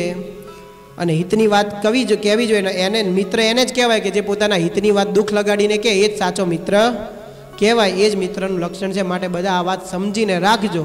ઇતિ વચનામૃતમ ગઢડા અંત્યનું 21મું છેલ્લે મહારાજે કીધું ને કે તમને કદાચ કઠણ પડી હોય વાત, પણ હિતની વાત હોય તો મિત્ર એને જ કહેવાય, દુઃખ લગાડીને સાચી વાત કે. માટે તમે બધા અમારા આશ્રિત છો, એટલે તમને બધાને અમારા પોતાના જાણીને મહારાજ કે આ વાત સમજાવીએ છીએ. એટલે આ વાત સમજીને સત્સંગમાં રહેજો. તો આવી રીતે જો રહીશું ને, મુખ્ય મુદ્દો એ હતો, તો સત્સંગમાં વૃદ્ધિ થશે. નહીં તો અંદર ઘર્ષણમાંથી થશે તો આપણે ક્યારે સત્સંગમાં આપણે આગળ નહીં જઈ શકીએ ને આપણું જોઈને બીજાને પણ અભાવ આવે. માટે અરસપરસ ખરેખર અંતરથી હેત રાખીને રહેવું. બહાર કદાચ ના દેખાડીએ કંઈ દેખાડવાની જરૂર નથી, પણ અંતરથી સાચો ભાવ રાખીને આ સત્સંગમાં રહેવું, તો મહારાજ માનશે કે આ મારા સાચા સગાવાલા છે. તો મહારાજે આ મહારાજનો સંતોનો જે કંઈ દાખલો હતો કે સત્સંગની વૃદ્ધિ કરવી, તો એમાં આપણે કંઈક સહભાગી થયા કહેવાય. તો બે જણાને એમ થાય કે નહીં આ સત્સંગમાં ભણવા જેવું છે. આજે સ્વામી એવું જ કહેતા હતા કે તમારા એના વખાણ માટે નથી કહેતો, પણ એ કહેતા કે તમારા મંડળમાં તમે બધા જે સંતો રહો છો જેવી રીતે, તો મને જોઈને બહુ આનંદ થાય છે. બસ એવું કહ્યું કે મારે તમે પ્રાર્થના કરો બસ હંમેશા આમ રહી શકાય. એમ જો હળીમળીને રહીએ તો મોટા સંતો રાજી થાય, ભગવાને રાજી થાય. તો આપણે ભગવાને કીધું કે તમે આ સત્સંગની કંઈક સેવા આપણે કરી શકીશું. માટે જો ભગવાનનો જે ઉપકાર છે આટલા આપણને સત્સંગમાં આપ્યા છે, કંઈક દરેકને કંઈક સારી આવડત આપી હતી, એને કરીને ભગવાન અને સત્સંગની જેમ આપણે સેવા થાય, ભગવાનના ભક્તોનો રાજીપો પ્રાપ્ત થાય એવું જીવન જીવીશું તો આપણે ભગવાનના ઉપકારમાંથી, એ સંતોએ જે માર ખાધા છે ને બધા ઉપકારમાંથી આપણે મુક્ત થઈ શકીશું. નહીં તો આપણે કેવા કહેવાઈએ? કૃતજ્ઞ સેવક રામ કહેવાઈએ. માટે એટલી વાત આજની યુવા સભામાંથી શીખવાની બધાએ છે. તમારે મારે બધામાં હું આવી ગયો. અમારે બધાને આ બધું ધ્યાન રાખો. હરિભક્તોનો મહિમા સંતોએ રાખવો જોઈએ, સંતોએ હરિભક્તોનો અરસપરસ મહિમા રાખવો જોઈએ. અમે એમ માની લે કે અમે સાધુ થઈ ગયા એટલે અમારે બધાને જેમ ફાવે એમ કરો તો નહીં, એ પણ ખોટું છે. એટલી વાત સાથે આપણે આજની કથાને વિરામ. કાલે પ્રશ્ન પૂછ્યો તેનો જવાબ આવી ગયો છે ભાઈ. સેવકરામનું કયું વચનામૃત હતું? પ્રથમ પ્રકરણનું. ઘણા બધાના જવાબ આવ્યા હતા એટલે આ તો સહેલું હતું. એટલે પ્રથમ પ્રકરણનું 10મું વચનામૃત છે. આ જેવો કોઈ પ્રશ્ન મને પૂછ્યો નથી અત્યારે ચાલુમાં. એટલે આજનો દાર તમારે વેકેશન રજા હે 26મી જાન્યુઆરીની રજા. વાહ વાહ વાહ. હવે એક જાહેરાત 1-2 કરવાની છે, પછી આપણે સભાની પૂર્ણાવતિ કરીએ. 12 સ્વયંસેવકો પ્રસાદીની તૈયારી કરજો. હવે અત્યારે માઘ સ્નાન ચાલુ છે, પવિત્ર એવો માઘ માસ ચાલે છે. એટલે આપણે આ માઘ સ્નાનમાં નિયમ એવો હોય કે આખો મહિનો આપણે ત્યાં કંઈ નદી કે તળાવ કંઈ સરોવર નજીક નથી, એટલે માટલા ભરીને રાખ્યો એનાથી સ્નાન કરવાનું હોય. એટલે એમાં જ કદાચ બધા લાભ ના લે. એમાં સતીશભાઈ આવે છે, બાવળાથી રોજ માઘ સ્નાન કરવા આવે છે. તો પણ જે લોકો લાભ ના લઈ શકતા હોય તો શાસ્ત્રમાં એવું લખ્યું છે કે છેલ્લા દિવસે કહેતા પૂનમે જે સમુદ્રમાં સ્નાન કરે તો એને આખા મહિનાનું ફળ પ્રાપ્ત થાય છે. માઘ સ્નાનનો કેટલો મહિમા છે એ આપણે કેવું ટૂંકમાં કહીએ તો દુનિયાનું કોઈ એવું પાપ નથી કે જે માઘ સ્નાનથી બળે, એટલો એનો મહિમા છે. આમાં બધું આવી જાય. તો આપણે દર સાલ જેમ જઈએ છીએ એમ આ સાલે પણ આપણે સમુદ્રનું સ્નાન કરવા માટે આવતી પૂનમે કહેતા 16 ફેબ્રુઆરીએ જવાનું છે. અને આપણે આ વખતે લગભગ તો ફાઇનલ જ છે. આપણે ભાવનગરની અંદર નિષ્કલંક મહાદેવ મંદિર છે, ત્યાં દરિયો છે, દરિયાકાંઠે જ, ત્યાં દર્શન કરવા માટે આપણે વાત કરી હતી ને ગોપનાથની. પણ આજે મેં ત્યાં ભાવનગર એક સ્વામી સાથે વાત કરી અને તપાસ કરી તો એમણે કીધું અહીં મંદિરથી 20 કિલોમીટર દૂર દરિયો 20 કિલોમીટર દૂર દરિયો છે. અને એ જે ત્યાં છે ત્યાં નિષ્કલંક મહાદેવ છે. અને જે આપણે પૂંજા ડોળિયાની જે વાત કરી હતી, પૂંજા ડોળિયા એ શિવલિંગને બાદ ભીડી હતી કે હવે ભગવાન ના મળે તો મારે દેહ છોડી દેવો છે, અને પછી બહાર ફેંકી દીધા હતા. એ જગ્યાએ નિષ્કલંક મહાદેવ જ છે. એમણે કીધું, મેં કીધું સ્વામી ગોપનાથમાં તો કે ગોપનાથ ત્યાંથી આમ નજીક ચાલે બધા વાતમાં ગોપનાથ લે, પણ ખરેખર એ મહાદેવજી આ જ છે, નિષ્કલંક મહાદેવ. અહીંયા જ પૂંજા ડોળિયાને આકાશવાણી થઈ હતી. અને શ્રીજી મહારાજ પણ વર્ણી વેશે ત્યાં નિષ્કલંક મહાદેવે પધારેલા છે. એટલે એ પ્રસાદીના મહાદેવ છે.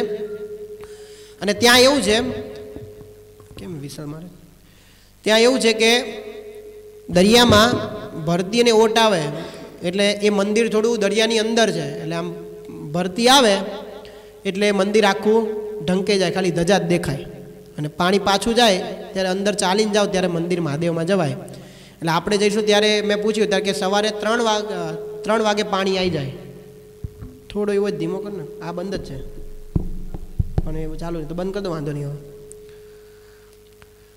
તો કે 3 વાગે સવાર વહેલા પાણી આવી જાય એટલે તમે આવશો તો માઘ સ્નાન કરી શકશો. એટલે દરિયામાં સ્નાન કરી દેખાશે. મેં કહું પછી મહાદેવજીનું તક એ વખત મંદિર આખું ઢંકાઈ ગયું, ખાલી ધજા દેખાતી હોય. તો કે મેં કહું દર્શન કરે કે 7:30 પાણી પાછું જતું રહે પછી તમારે અંદર દર્શન થાય.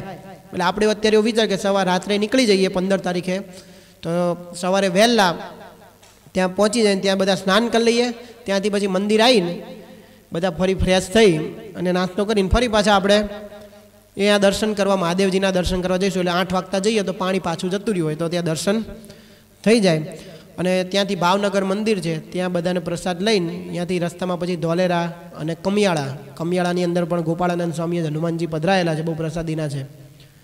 જેમ સારંગપુરમાં છે ને એમ કમિયાળામાં છે. પણ સારંગપુર આપણે ઘણીવાર ગયેલા, કમિયાળા બાકી છે. અને ધોલેરા એ 2 જગ્યાઓ લેવાની, જાજી જગ્યા લેવાની નહીં. ત્યાં ધામમાં રહીને ધામનો મહિમા સમજાય, કથા વાર્તા કીર્તન કે જે કંઈ એવી રીતે કરીને એક દિવસનો પ્રોગ્રામ કરવાનો વિચાર છે. મોટા સ્વામી સાથે વાત થઈ, એમણે કીધું કે વાંધો નહીં, સ્વામીને અનુકૂળતા સ્વામીએ લગભગ આવશે જ, એમણે કીધું જ. એટલે એવી રીતનો કાર્યક્રમ અત્યારે મને વહેલા એટલે કહું કે રજા બજા જેને લેવાની હોય કે ધંધાને સેટિંગ કરીને રાખજો. એક દિવસમાં આખા મહિનાનો લાભ મળે એવું પુણ્ય છે. અને આવી પ્રસાદીના સ્થાનોના દર્શન પણ થઈ જાય. એટલે 15 તારીખે રાત્રે નીકળવાનું થશે અહીંથી. આપણે પછી સંખ્યા થાય પ્રમાણે લક્ઝરીને એવું બાંધશું. થોડા દિવસમાં આપણે એનું વોટ્સએપમાં એનું જે બધી ડિટેલ મૂકી દઈશું. એટલે એ બધા 16 ફેબ્રુઆરીએ સવારે વહેલા જવાનું, રાત સુધીમાં આપણે પાછા આવી જઈશું. એટલે એક દિવસ મૂળ તમારે રજા પડે, હવે લગભગ ચાલુ દિવસ જ હશે. બુધવાર જ છે, જો આજ બુધવાર છે ને, બુધવાર છે એટલે આપણે યુવક સભા ત્યાં કરશું આપણે, બરાબર, જેટલા આવશે એટલે. ને બધા આગ્રહ રાખજો. અને બીજું કે હમણાંથી આપણે પદયાત્રા પણ એક કરી નથી, એટલે આપણે હવે જેતલપુરની કાં તો ધોળકાની બેમાંથી એક સંકલ્પ છે કે પદયાત્રા કરવી. શિયાળામાં આમ તો પદયાત્રા થાય એટલું સારું, મહારાજે રાજી થાય ને થોડી કસરત એ થઈ જાય. એટલે આપણે જેતલપુર અને ધોળકા બેમાંથી ગમે તે એક જગ્યાએ પદયાત્રા કરવાની નક્કી કરીએ. લગભગ જો બધાને અનુકૂળતા હોય તો આપણે આ રવિવાર આવે છે એટલે આપણે જેતલપુર જવું તો શનિવાર રાત્રે નીકળીએ છીએ. એટલે રવિવાર સવાર વહેલા મંગળ આરતી કરીને પાછા આવી જાય. એટલે રવિવાર રજાનો દિવસ હોય તો જેને આરામ કરો એને આરામ થઈ જાય. એટલે પદયાત્રા બધાને શનિવાર આપણે રાખીએ રાત્રે, એટલે રવિવાર સવારની વહેલા, તો બધાને અનુકૂળતા ખરી. ધોળકા અને જેતલપુર વધારે સારું, કારણ કે ધોળકા 31 કિલોમીટર થાય છે. અહીં બધા આપણે જેતલપુર 20 કિલોમીટરમાં બધા થાકી જતા હોય, તો પછી ધોળકા 30 કિલોમીટર 31 કિલોમીટર છે. ચાલવાની તૈયારી હોય ને તમે બધા હિંમત કરતા હોય તો કરીએ. અમે એકવાર ગયા હતા પણ ઓછા લોકો ગયા હતા. એટલે બેમાંથી એક સ્થળ આપણે લગભગ તો જેતલપુરનું જ વધારે અનુકૂળ બધાને આવે કે આપણે સમયસર પહોંચીએ જઈએ અને પાછા આવી જવાય અને બધા જાજા લોકો લાભ લઈ શકે. એટલા માટે આપણે રાખીએ. આપણે રાત્રે દર વખતે કથા પૂરી કરી નીકળીએ છીએ, એમ નીકળશું 10:30-11 વાગે આસપાસ. તો સવાર મંગળા આરતી કરીને પાછા આવી જવાય. તો બધાને અનુકૂળતા ખરી? યુવાનિયાઓ હે? હા હા કરો, આવશો ને? બહેનોમાં પૂછાઈ જવો છો એટલે જાજા લોકો લાભ લે એવી રીતે આપણે પદયાત્રા કરવાની છે. નહીં તો પછી એક અઠવાડિયા પછી રાખીએ એમ, આવતા શનિ રવિમાં. હજી આજ બુધવાર છે, 3-4 દિવસનો ટાઈમ છે. એવું હોય તો એક દિવસ વિચારીને પછી હું અહીંથી બા જોડે પૂછાવડાઈ લઈશું ને અહીંયા ભાઈઓમાં બધા નક્કી કરી રાખજો, બરાબર? જેતલપુરની ગણતરી રાખજો અત્યારે તો એવી રીતનું આપણે સંતો એ બધા આવશું અને બધા સાથે પદયાત્રા કરીશું, બરાબર? તો એવી રીતનો આવી રીતનો કાર્યક્રમ છે. એની સાથે આજની કથાને વિરામ. બોલો સ્વામિનારાયણ ભગવાનની જય. લાઈવ બંધ થઈ ગયું.